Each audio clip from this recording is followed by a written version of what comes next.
there's a lot of records that might have influenced me more musically than Graceland. I thought about something that I would have a personal story about, but I think that what I wanted to talk about was how that record influenced my philosophy regarding the consumption of new material. The record I picked to talk about today as one that changed my life is Paul Simon's Graceland. Why it was significant was that I didn't want to like that album. It was an album that really charmed me. And of course, I discovered it when I was young. Like, I've known Graceland for most of my life.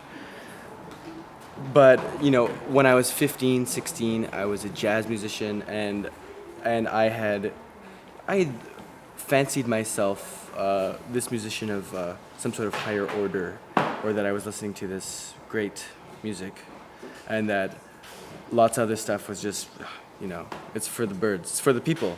And my mom and my dad were always spinning Graceland, you know.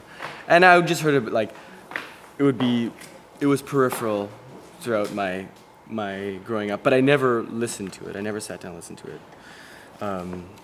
Because, you know, you don't want to like the music that your parents listen to. It was lame. It was like lame 80s music. That's like the extent to which I had thought about it.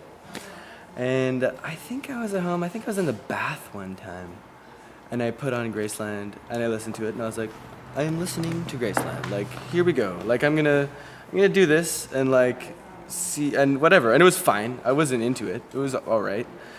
And then just over time, I just kind of it grew on me more and more. The records by Kraftwerk and Interpol's first record would be more directly. There'd be more of a direct line to the music I make now and the way it's influenced my playing and production, aesthetic, etc. But I was just cooking some dinner and we have like 5 copies of Graceland because everybody does. And I put it on the record player and I was just like, wow, I know the shit out of this record. Like, I know every single word, like a lot of people do. And I was just thinking about, how did I get here? Like, how did I get to know this record so well that I never wanted to? It just kind of, it found me. And that's just something I've been thinking a lot about recently is what we decide to let in. We're often influenced by things that we want to be influenced by. We're into records that we like the idea of being into, which is important too. That's your self-image. But it's rare that you end up liking something that you have an aversion to. Usually you just, I have a very healthy habit or unhealthy habit of just dismissing things that the idea of which doesn't appeal to me. But Graceland found me at this time when I maybe was a little more open and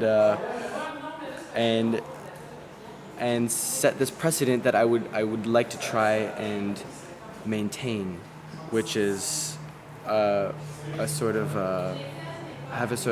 carte blanche on your mind and being able to listen to it for whatever it is. And of course the record, that's a bit of an extreme example because it's so amazing. Like, you don't have to think about it very much. You don't have to listen to it very many times before you